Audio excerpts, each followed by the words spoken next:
Hello everyone, I welcome you all on the channel fun with learning. मैं आप सभी का स्वागत करता हूं फन विथ लर्निंग चैनल पर।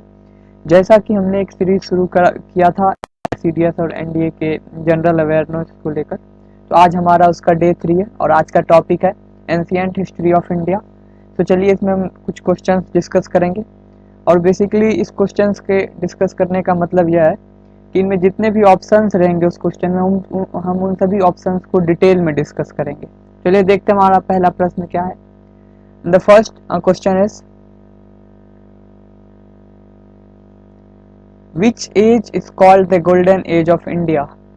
किस युग को या किस मीन्स शासनकाल को स्वर्ण शासनकाल कहा जाता है भारत का। तो ऑप्शंस में Gupta age, Mughal age, Nanda age और मौर्य एज। तो इसका राइट आंसर है गुप्ता एज ए। इसका एक्सप्लेनेशन देखते हैं। तो गुप्ता एम्पायर के बारे में जानेंगे जो 320 से 330 सी तक था इसका शासनकाल। इसका जो अधिकार बढ़ना शुरू हुआ 320 एडी से, जबकि जहाँ की इसे नॉर्दर्न पार्ट में काफ़ी मतलब अधिकतर पोर्शन पे तो इन्हीं का शासन था। और हालांकि सेंट्रल पर भी अच्छा खासा शासन था, वहीं साउदर्न इंडिया में इनका जो शासन था बहुत कम हिस्सों में था। उसके बाद ये जो गुप्ता पीरियड था ये क्लासिकल एज था, जहाँ की इंडियन लिटरेचर पर फोकस किया गया, आर्ट पर, आर्किटेक्चर पर, फिलॉसफी पर, जो कि इस पर काफ़ी फोकस किए गए एक्सटेंसिव तरीके से। और कहीं कहीं ऐसा एजम्पशन है कि ये जो मौर्यन पीरियड है और गुप्ता एज है इसमें थोड़ा मीन्स मिलता जुलता चीज़ है। तो वहाँ इस पे चैलेंज आता है कि ये गुप्ता पीरियड में था या फिर मौर्यन पीरियड में। उसके बाद इन्हीं के शासनकाल में डेसिमल सिस्टम का इजाद हुआ था। बहुत सारे संस्कृत में जो है कि महान किताबें लिखी गई थी। हिंदू आर्ट पर फोकस किया गया था और विज्ञान के क्षेत्र में भी, जहाँ एस्ट्रोनॉमी, मैथमेटिक्स और मेटलर्जी के फील्ड में बहुत सा योगदान रहा था। और जो है गुप्ता पीरियड का पहला एम्पायर चंद्रगुप्त वन थे। आगे देखेंगे मुगल एज के बारे में, जैसे कि बाबर ने शुरू किया था। बाबर और उसने मुगल एम्पायर का जो शासनकाल मतलब शुरू हुआ था वह बैटल ऑफ पानीपत 1526 में और बैटल ऑफ खानवा 1527 में युद्ध जीतने के बाद इस एम्पायर का एक मीन्स प्रचलन शुरू हुआ। वहीं नंदा एज के बारे में जानेंगे तो मंदी वर्धन जो कि शिशुनागा डायनेस्टी के अंतिम शासक थे, उनको जो है महापद नंदा ने हटाया था और इन्होंने नंदा डायनेस्टी को शुरुआत किया इसी समय से। वहीं मौर्य एज के बारे में जानेंगे तो भारत का पैन इंडिया एम्पायर था, मतलब इसका जो शासन काल था ऑल ओवर इंडिया पर था। और जो इस एम्पायर का क्या कहते हैं आक्रमण शुरू हुआ, अधिकार शुरू हुआ उस समय जब अलेक्जेंडर द ग्रेट का जो पावर खत्म होने लगा था, उस शासन काल से चंद्रगुप्त मौर्य ने अपना प्रचलन शुरू किया। उसके बाद चंद्रगुप्त के जो पुत्र थे बिंदुसार, इन्होंने उसके बाद गद्दी को संभाला। और उसके बाद बिंदुसार के जो पुत्र थे अशोका, वह इस एम्पायर के तीसरे राजा बने थे। नेक्स्ट क्वेश्चन है हमारा, which of the following Vedas comprises magical spells. इनमें से दिए गए किस वेद में जो है जादूगरी से रिलेटेड जो है ज्ञान उसमें था। तो ऑप्शंस में हमारे पास ऋग्वेद है, यजुर्वेद, अथर्ववेद और सामवेद। तो इसका सही आंसर है अथर्ववेद। अब अथर्ववेद के बारे में जानेंगे तो इसमें जो है हाइम्स, इसमें एक्चुअली जो है ये अथर्ववेद, इसमें बहुत सारे पैसेजेस और मंत्र हैं जो कि मैजिकल चीज़ों से जुड़े हुए हैं। इसे जो है 20 किताबों में बांटा गया है। और ये हमारे जो डेली लाइफ में जितने भी जादुई रिलेटेड और वो धार्मिक से जुड़ा हुआ चीज़ होना चाहिए, उन सभी चीज़ों के बारे में इस वेद में लिखा गया है।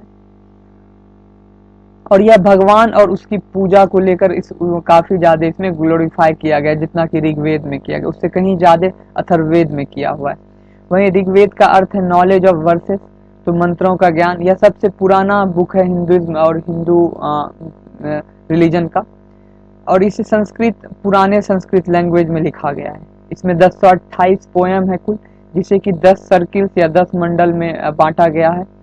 कुछ समय पहले तक इसे जो है ऑरली मीन्स मन में ही याद रखते थे, जो भी उस टाइम के महान पुरुष थे उन्हें सिर्फ याद रहता था। फिर उसके बाद 300 बीसी में इसे लिखा गया पहली बार।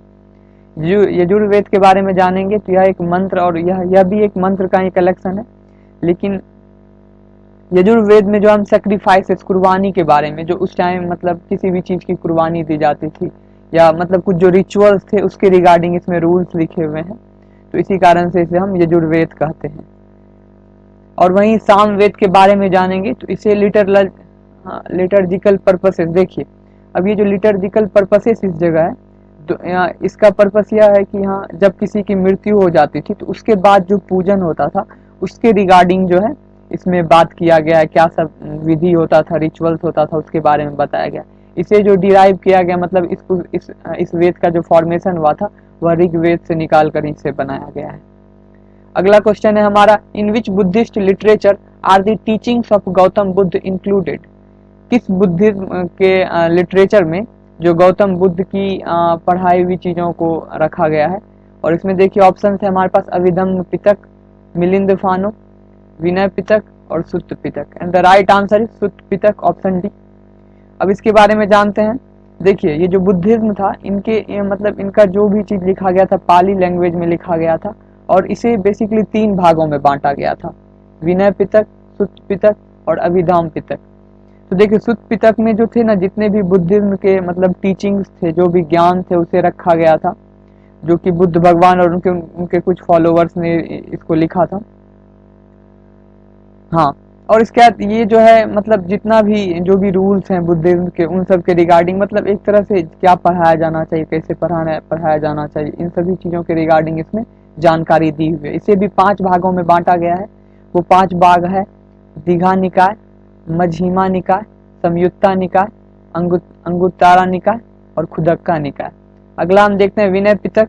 इसमें जो है मोनेस्टिक रूल्स, जो कि जितने भी मॉन्क्स रहते थे या नन्स रहती थी, क्या कहते हैं, संघ में, उनके रिगार्डिंग रूल्स बनाए हुए, उनके कंडक्ट, व्यवहार कैसे होने चाहिए, क्या कैसे करना चाहिए, उसके रिगार्डिंग सारा इसमें जो जानकारी लिखा हुआ है। वही अभिधम पिटक जो है, यह एक ट्रेडिशन होता था, थेरावाडा बुद्धिस्ट ट्रेडिशन, उसके रिगार्डिंग सब कुछ लिखा हुआ है, क्या कैसे उस ट्रेडिशन को मनाया जाता था, इन सभी चीजों के रिगार्डिंग अभिधम पिटक में जो है लिखा हुआ है। उसके बाद मिलिंद फानु, यह एक तरह का डायलॉग है जो कि Indo Greek king Menander one और मिलिंद ऑफ बैक्टीरिया और नागसेना के बीच में हुआ था, जिसमें जो मिलिंद बुद्धिज्म के बारे में सवाल पूछते हैं, तो उसी का इसमें डायलॉग पूरा लिखा हुआ, उन दोनों व्यक्तियों के बीच में जो बात हुई थी उसी का वर्णन है इस बुक में। अगला क्वेश्चन है हमारा, which of the following Gupta emperors receive the title of Vikramaditya? इनमें से किस गुप्ता शासक को जो है विक्रमादित्य का उपाधि दिया गया था? ऑप्शन है Chandragupta 2, Chandragupta 1, Skandagupta, Chandragupta Maurya. And the right answer is option A, Chandragupta 2। अब चंद्रगुप्त 2 को चंद्रगुप्त विक्रमादित्य भी कहते थे। यह गुप्ता डायनेस्टी के राजा थे, और इन्होंने जब साकाश पर विजय पाया था तो इन्हें ये टाइटल दिया गया था विक्रमादित्य। वहीं चंद्रगुप्त मौर्य के बारे में जाने, इन्हें सेंडोक्रोटिस और इंडोकोटस भी कहते हैं। इन्होंने ही मौर्यन एम्पायर को बनाया था, और उसके बाद इन्हीं के शासन काल में ग्रीक एम्बेसडर मेगास्थनीज 4 साल तक रहे थे वो चंद्रगुप्त के सभा में। स्कंदगुप्त के बारे में जाने तो ये 8वें किंग थे गुप्ता डायनेस्टी के, और इनका जो कैपिटल था पाटलिपुत्र था। और इन्हीं के शासनकाल में, स्कंदगुप्त के शासनकाल में हुन्स ने अटैक किया था गुप्ता एम्पायर पर, और इन्होंने सक्सेसफुली उसे भगाया था वहां से। इनके शासनकाल में विष्णु स्तंभ भी बना। चंद्रगुप्त 1 यह 3रे किंग थे, बट सबसे मतलब पावरफुल किंग थे गुप्ता डायनेस्टी के। और इनके बाद जो क्या कहते हैं राजा बना गुप्ता डायनेस्टी का, वो थे समुद्रगुप्त। नेक्स्ट क्वेश्चन है हमारा, which one of the following Harappan sites were specialized center for making shell objects? इनमें से कौन सा हड़प्पा का साइट है जहाँ की सेल, मतलब जो समुद्र के पास आप जब जाइएगा तो वहाँ सेल जो एक धातु होता है वो समुद्र से निकलता है, उससे रिगार्डिंग ऑब्जेक्ट्स बनते हैं, डेकोरेटिव टाइप के ऑब्जेक्ट्स। तो वो पूछ रहा है इन सभी हड़प्पन साइट्स में से कहाँ बनता था। इसका राइट आंसर है बालाकोट। बालाकोट स्ट्राइक तो याद ही होगा आप सभी को, यह पाकिस्तान में है। यह one of the 4 ancient coastal site, जो पाकिस्तान में 4 कोस्टल एंशिएंट हड़प्पन साइट्स हैं उनमें से एक है। इन्हें जो है तब तक कुछ समय तक तो इन पर कुछ काम ही नहीं किया गया था इस साइट पर, लेकिन 1973 में जब एक प्रोजेक्ट लॉन्च हुआ तब इन पर काम होना शुरू हुआ। और यहाँ जो है मेनली फिश बोन्स, मछली की हड्डी और सेल्स जो इसमें ज़्यादातर यहाँ पाए जाते हैं। यहाँ के जो लोग थे ज्वेलरी में ज़्यादा इन्वॉल्व थे, बैंगल्स चूड़ी बनाने में, और वुडन फर्नीचर जो कि सेल से बनाए जाते थे, उन सब में यहाँ के लोग ज़्यादा काम करते थे। वहीं लोथल, इसे खोजा गया था SR राव के द्वारा 1955 में। यह गुजरात में भोगाबो रिवर के पास है। इसे जो है port city, Indus valley civilization का पोर्ट सिटी माना जाता है। Port city in the sense जहाँ से पानी में हम लोग ट्रेड करते हैं, as a like you can say कि जैसे रेलवे के लिए स्टेशन होता है, उसी तरह यहाँ जो है जब आप वाटर वे में ट्रांसपोर्टेशन का उपयोग करते हैं तो वहाँ पोर्ट सिटी मतलब पोर्ट होना चाहिए, और यह बस नदी के सामने ही बना हुआ था।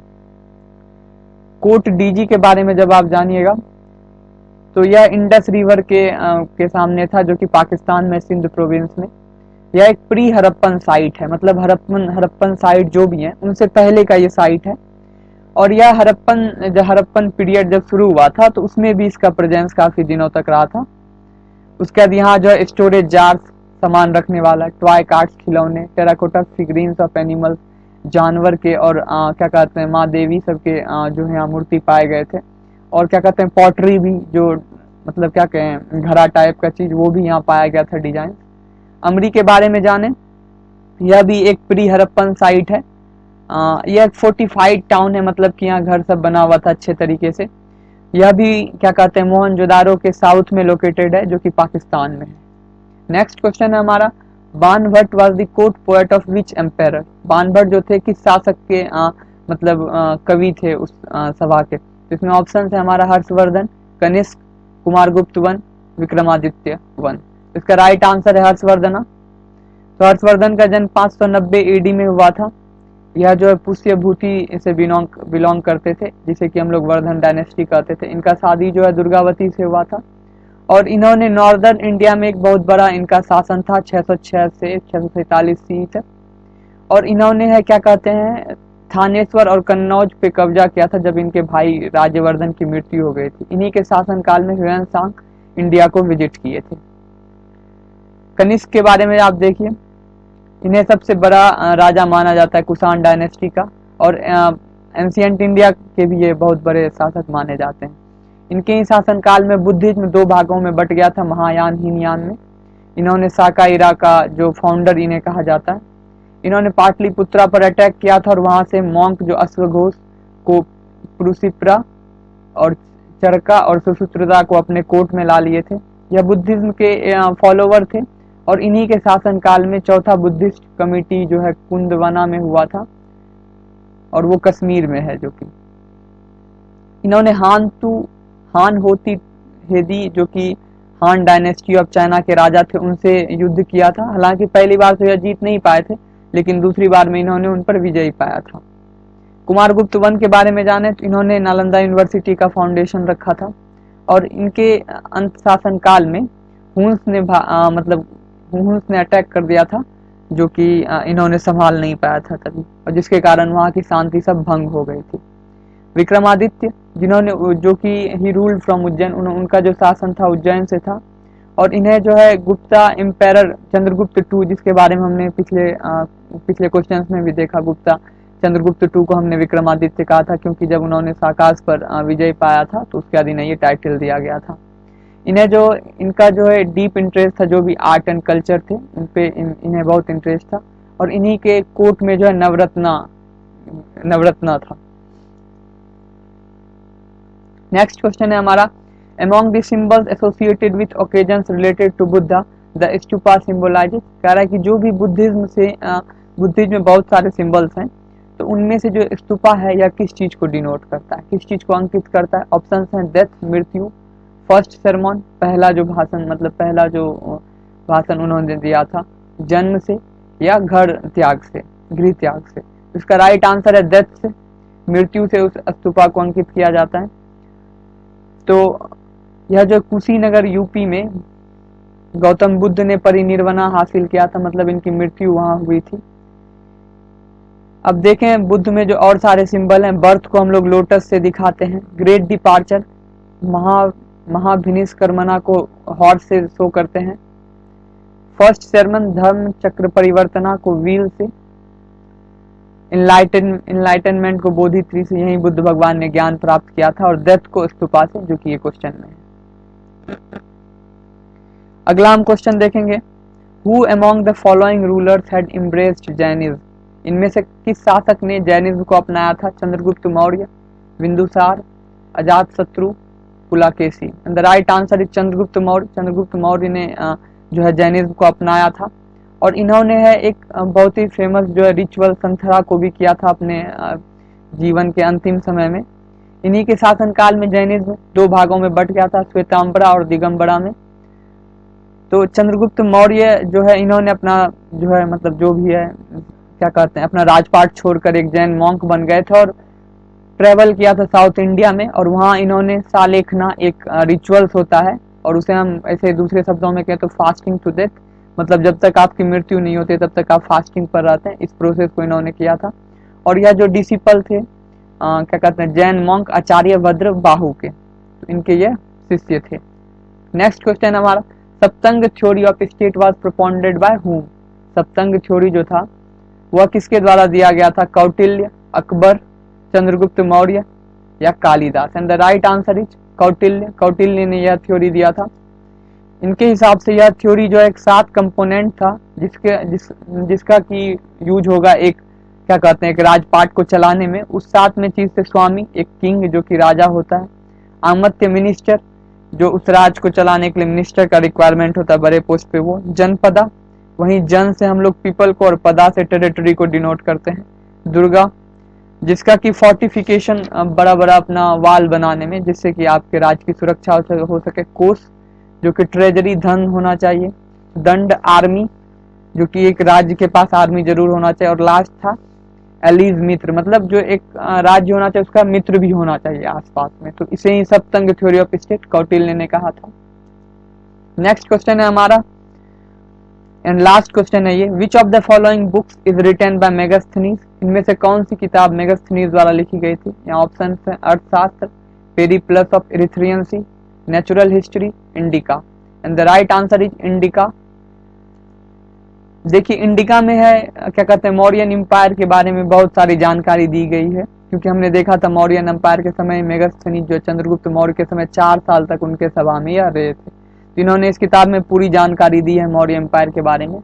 उसके बाद अर्थशास्त्र जो कि कौटिल्य ने लिखा है, इससे यह है कि कैसे एक एम्पायर को रूल करना है उन सभी चीजों के बारे में जानकारी दी हुई है हर तरीके से। पेरिप्लस ऑफ इरिथ्रियन सी जिसे कि हम ग्रीक भाषा में पेरिप्लस मैरिस इरिथ्राई भी कहते हैं, यह जो है किनके द्वारा लिखी गई है तो क्लियर नहीं है, बट इसके थ्रू हम लोग नेविगेशन जो मतलब ट्रेडिंग होता था उसके नेविगेशन और जो ट्रेडिंग अपॉर्चुनिटी मतलब जो भी हम व्यापार कर रहे हैं उससे रिगार्डिंग फायदे के बारे में इस पुस्तक में लिखा हुआ है।